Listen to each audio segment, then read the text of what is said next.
Hey guys, welcome to a new video. Like, comment and subscribe if you enjoy. Without any further interruptions, enjoy the what if. Chapter 7, A Dream to be Accomplished. This am my mother, he stuttered while pointing a shaky finger at the transformed Kurenai. He now completely understood what Ayumi was trying to describe about her. His mother was a definition of angel, a top quality one at that. He just didn't know how to describe her. Beautiful, amazing, breathtaking, hot, sexy, gorgeous, all these words were just not enough to describe her unearthly beauty. Holy Mother of Raikudo Sennin.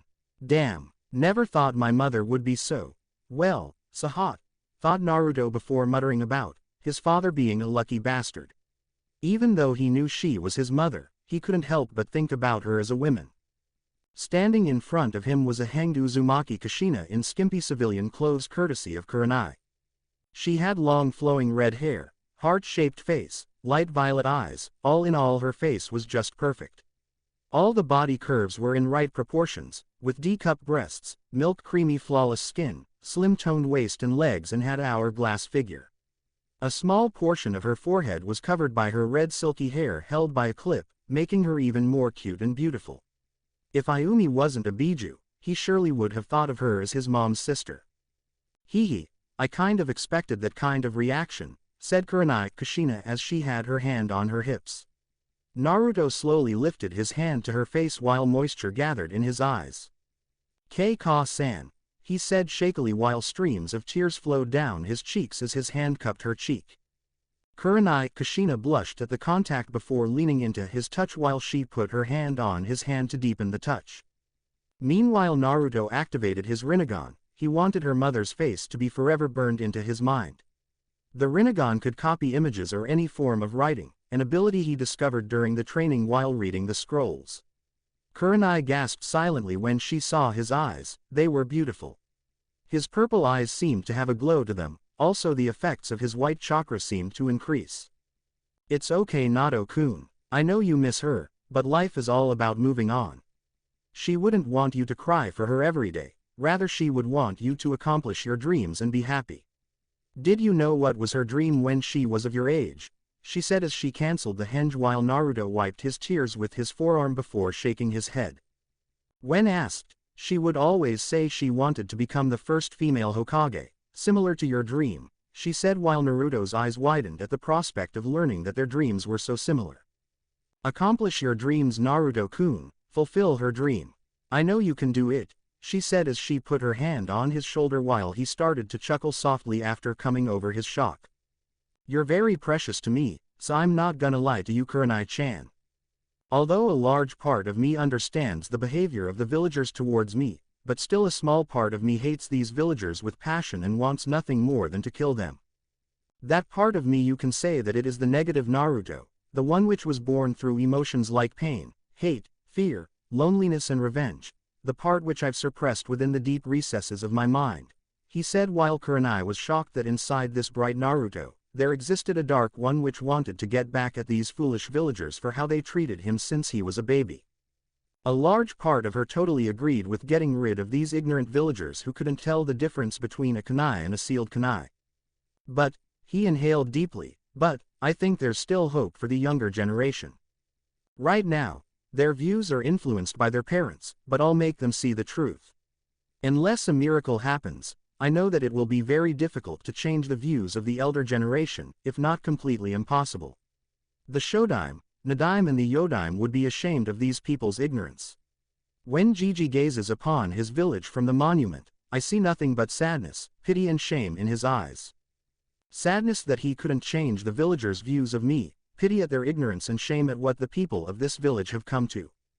Some time ago, I thought about leaving this village thinking that becoming Hokage of these pathetic villagers be damned. But I've learned that a king does not choose its people, but rather the people elect their king. The only thing the king can do is change their views towards him. He paused to regain his breath while Kurenai was stunned at the level of maturity that he was showing. To go that deep, he truly had the traits of an upbeat visionary. It would have been the absurd height of cowardice to leave my village. Running from my problems, giving up on my dream, that's not the trait of an Uzumaki and I never back down from any challenge, he lifted his head to gaze into her eyes. Her breath got caught in her throat when she saw the fire in his eyes. From now on, no more Mr. Nice Guy. If they glare at Uzumaki Naruto, he will not smile back but return 1,000 times stronger. If they attack him, he would not hold back to defend himself. Consequences be damned. He pointed his thumb at his chest. I will become the best Hokage of Konoha, and if anybody has a problem with that, well, they can go eat their shit. I'm tired of trying to gain recognition from these stupid villagers. From now on, I'll treasure the precious people that I have. I'll fulfill my dream, for my precious people and most importantly my mother, he said, a determined smirk while Kurenai smiled at him lovingly. I guess the rinnegan did wonders to you, didn't it? She spoke while he raised his eyebrows. Surprisingly, your guess is right. After the awakening of rinnegan, I have a somewhat changed outlook of life. That's why I refuse to hide under a stupid mask or dress like a clown. I'll bust these villagers straightforward, he said with an evil foxy grin while Kurenai smirked. The villagers better watch themselves from now on, she thought. But, I'd better go, Kurenai-chan. The overload of information may cause a headache to boss. He already has a lot on his mind lately, he said while she nodded before walking up to him and kissed him on the cheek. Take care, Naruto-kun, and be safe. In preliminaries, kick some ass for me, said a grinning Kurenai while a blushing Naruto grinned sheepishly. He rubbed his back head before giving her a thumbs up. Sure, Benihime-chan, he said before dispelling himself while Kurenai smiled at where he was a moment ago. And I promised to you, Naruto-kun, that I would always love you, remain by your side and help achieve your dream, she whispered to herself before gazing at the sky. You'll be proud of your son Kushina-ne-chan, she said while a few tears escaped her ruby eyes. She really missed her idol who she had always thought of as an elder sister. I'd better report to Hokage-sama. There's no use in tracking them anymore. They're already about to reach the tower, she thought before sunshining out the area. Iwagakage Tsuchikage's office. I was current Tsuchikage Onoki of the Twin Scales, a shinobi renowned for his experience, flying and dust techniques, was currently battling an enemy, probably a common enemy of all the cages except the Akatsuki paperwork. Damn, my back is killing me, if it weren't for my old age. Ack! Grunted Onoki in pain. If anyone outside the village would have seen him, her thoughts probably would have been on the line. This old shrimp motherfucker is the Earth's Shadow Duns.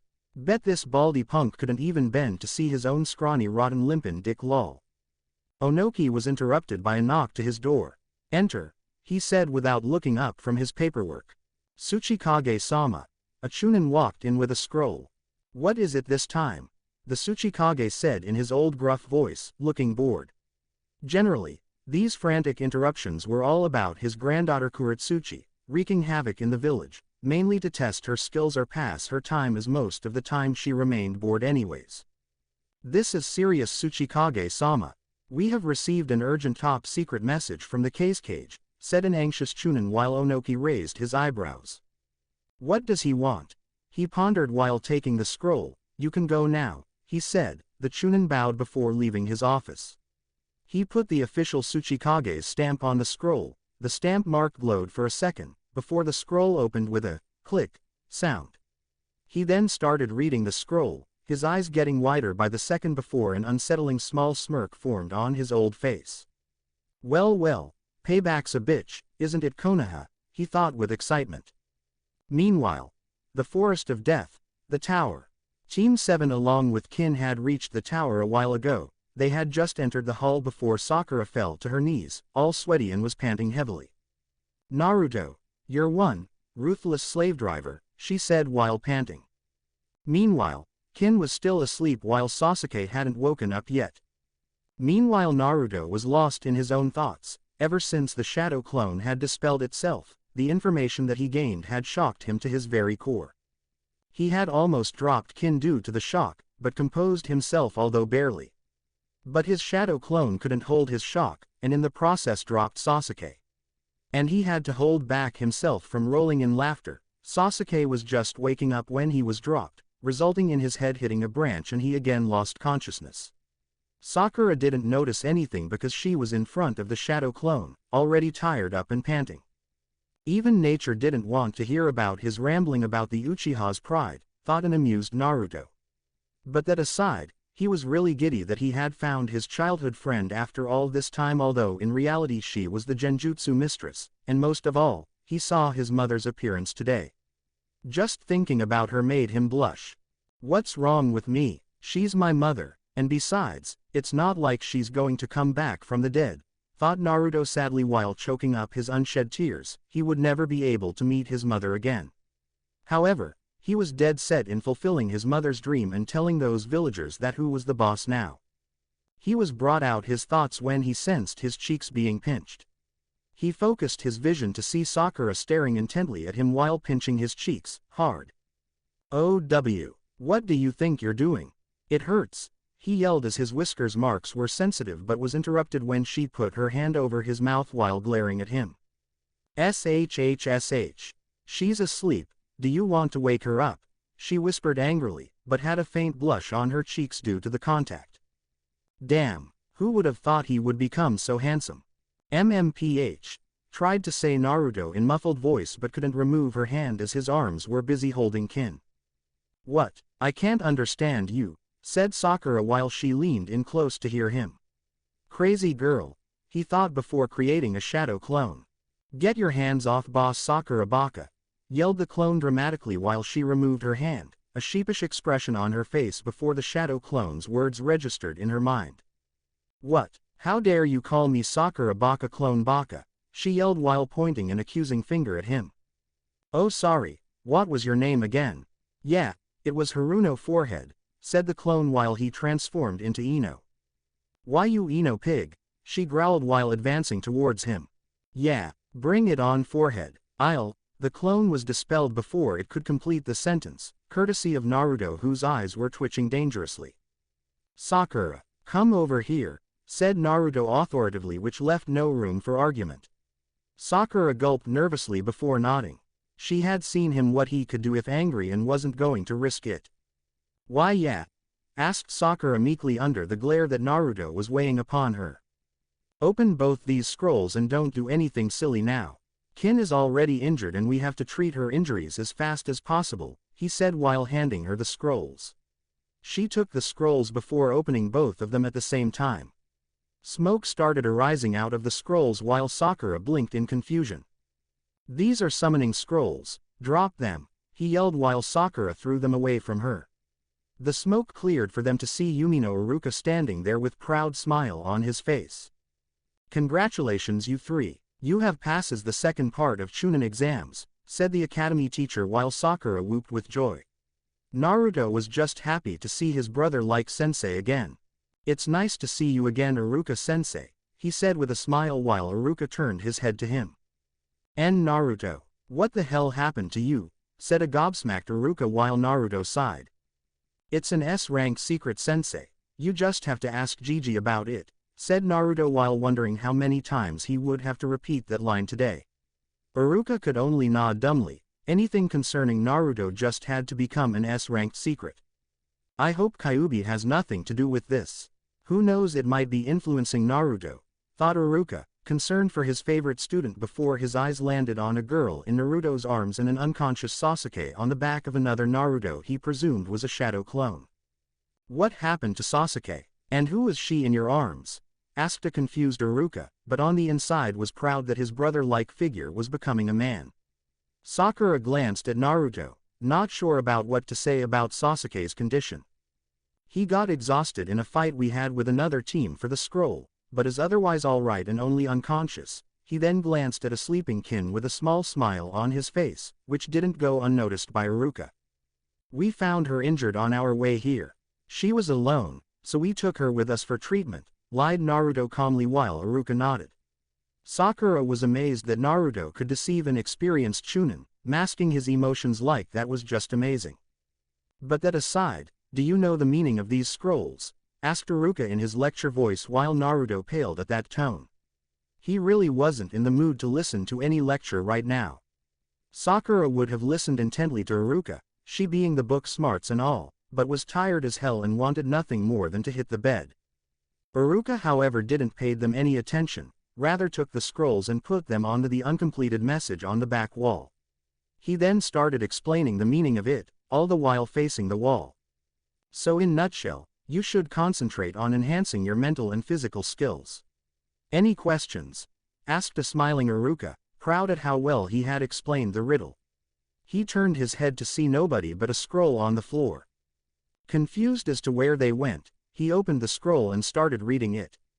Sensei, I already know the meaning of those scrolls, but thanks anyway for wasting your 10 minutes explaining it. Boo-ha-ha-ha-ha, spirits are always with you. Guess where I took that line from?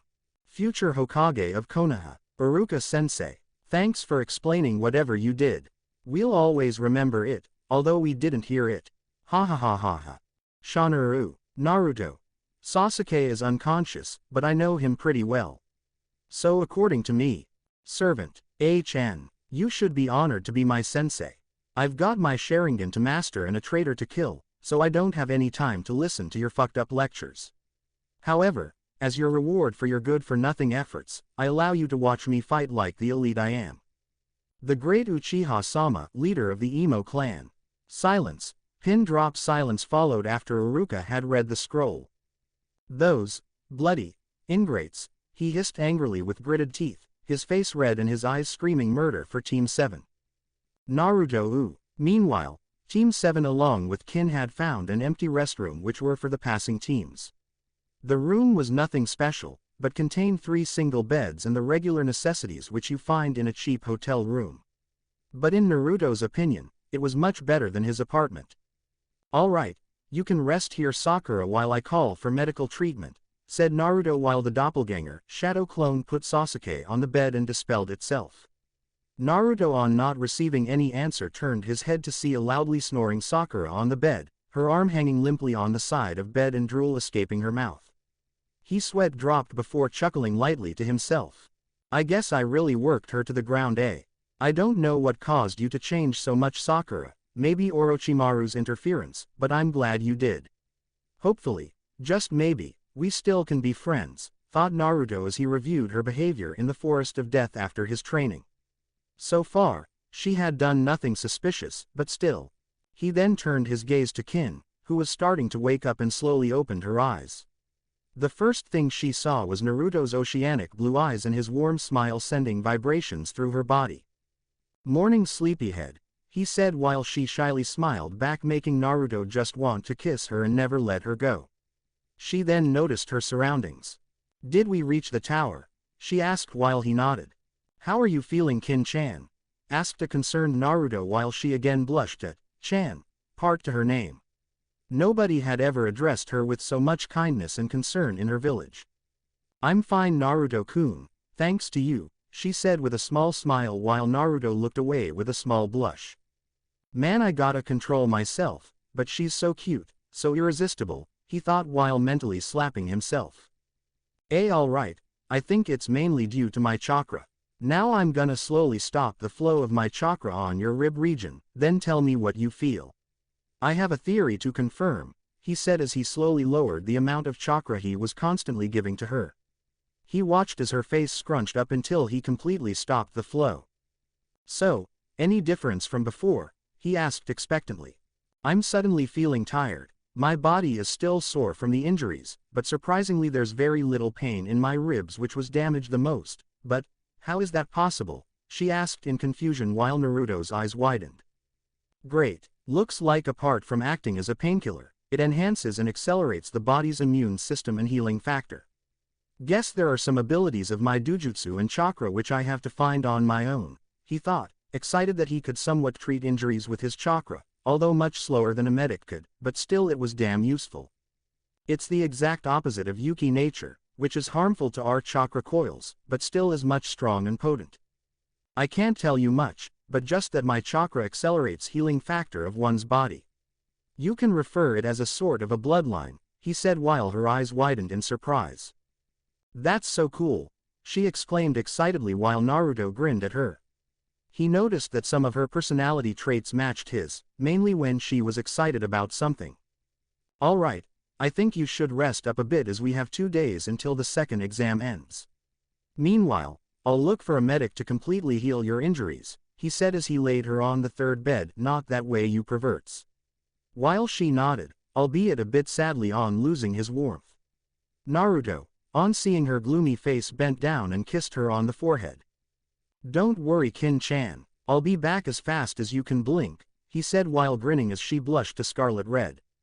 Hi, she said happily before Naruto left the room.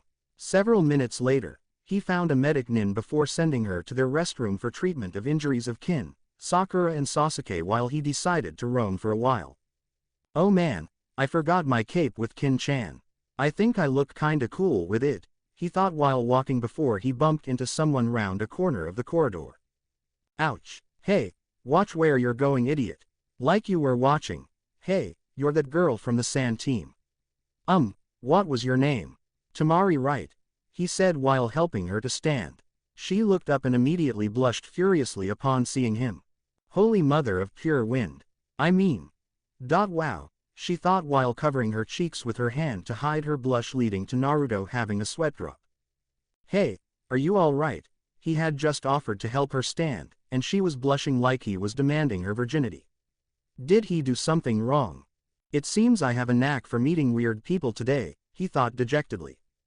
Why yeah, thanks. But, who are you? She asked in confusion while Naruto blinked in surprise. We just met some days ago.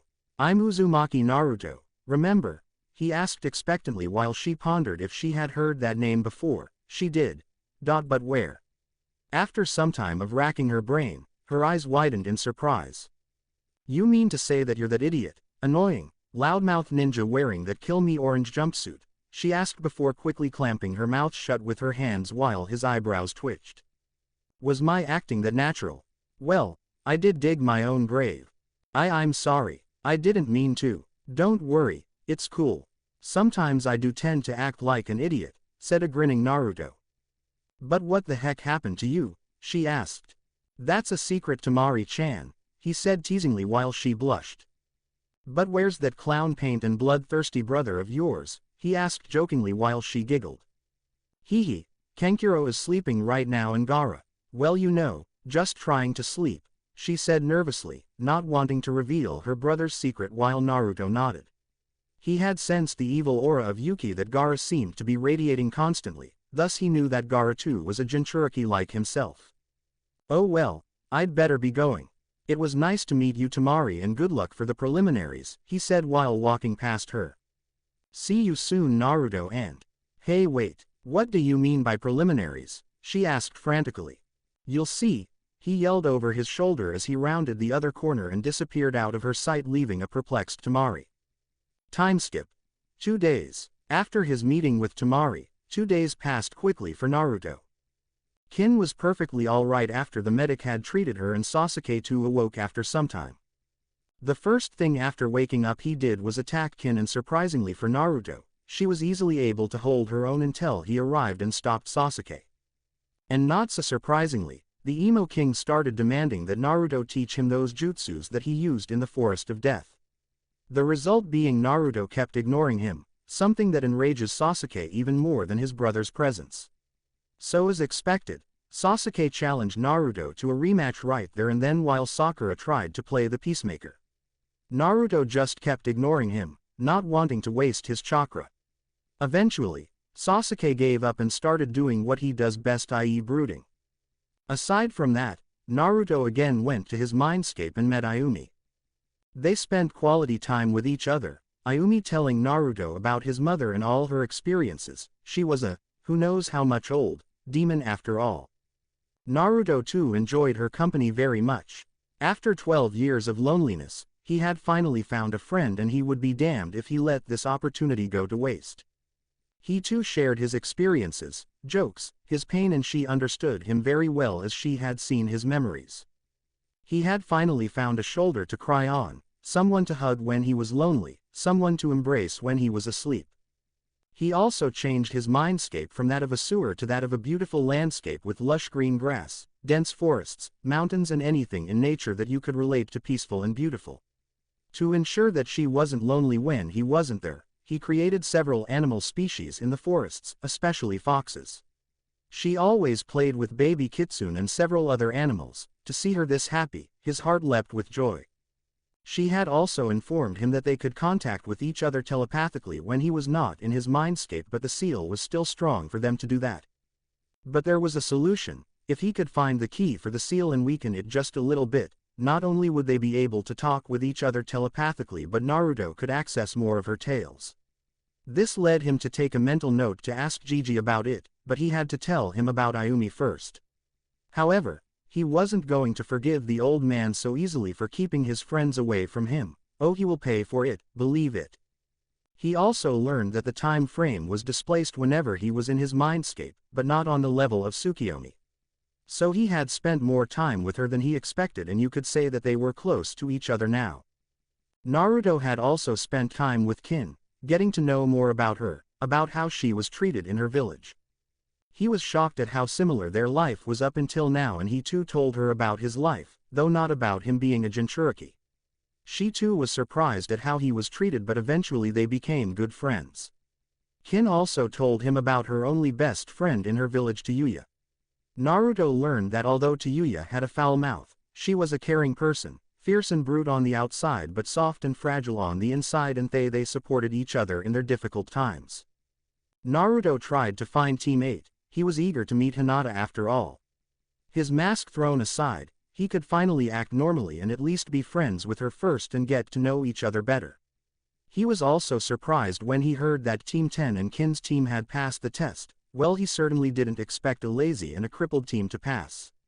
He also noticed that Ino looked a bit down and sad, but he didn't pay any attention. Maybe she was sad because her Sasuke-kun lost to him in the forest. On the final day, with 2 hours left to complete the test, all the teams were led to a big arena having a huge stone-made ram seal in the middle, while there was an elevated railing platform on either side of the arena. Upon reaching there, Naruto noticed that the teams which had passed were Team 9, Team 10, Kin's team, Kabuto's team and the Sand team. Except the passing teams, no one else was in the arena right now, while he noticed the surprised stares he was getting from Kabuto's team and Kakuro. Apparently Gaara was only interested in giving blood whoever his mother was.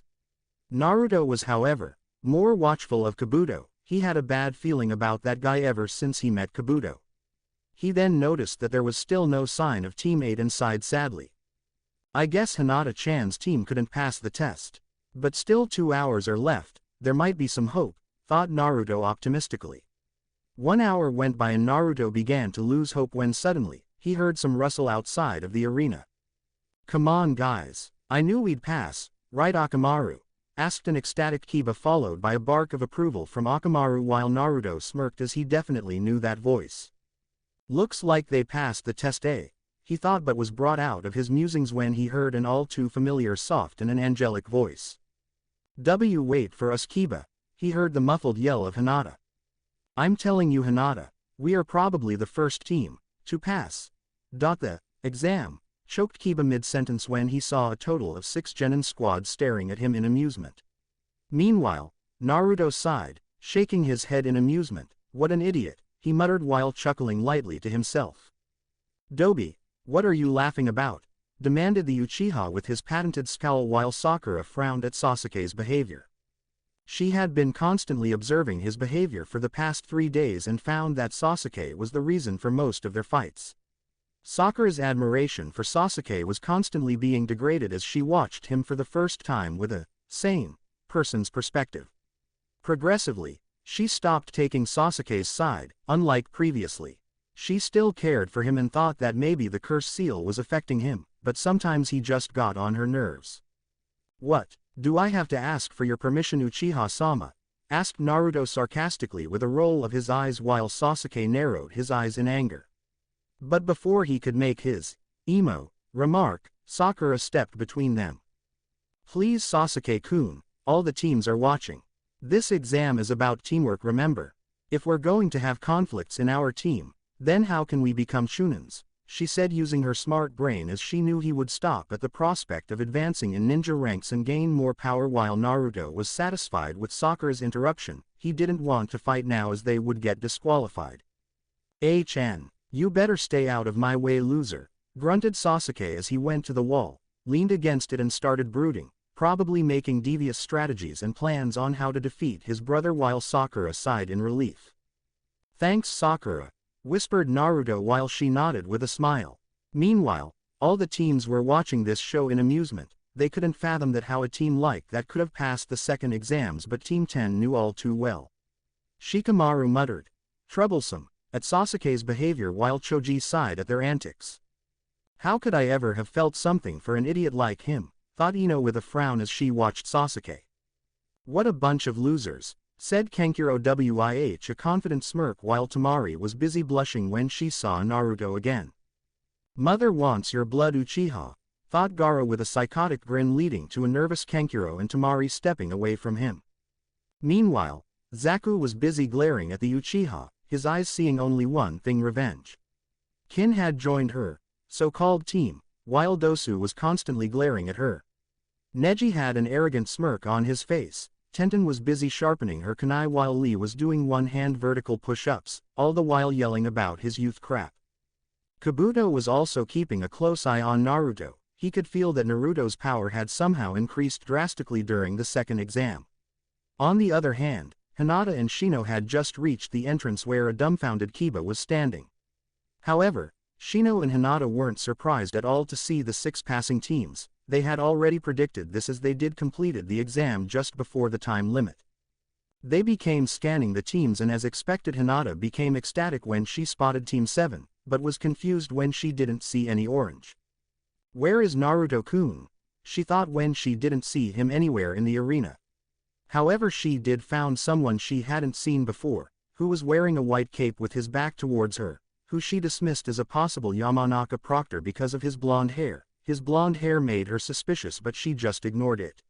She also noticed that Sakura was talking to Sasuke about something before he went towards the wall.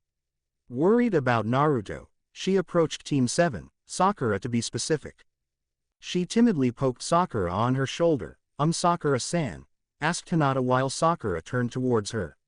"Oh, Hanata, congratulations on passing the second exam," she said cheerfully while Naruto was busy in his own thoughts, so he didn't notice that Hanata was standing beside him. Neither did Hanata, as she was worried about Naruto. "Thanks, but do you know where Naruto-kun is?" asked Hanata, wondering where her favorite blonde is. Thank you for watching. If you enjoyed the video, be sure to like, comment and subscribe, as well as checking out the author on fanfiction.net.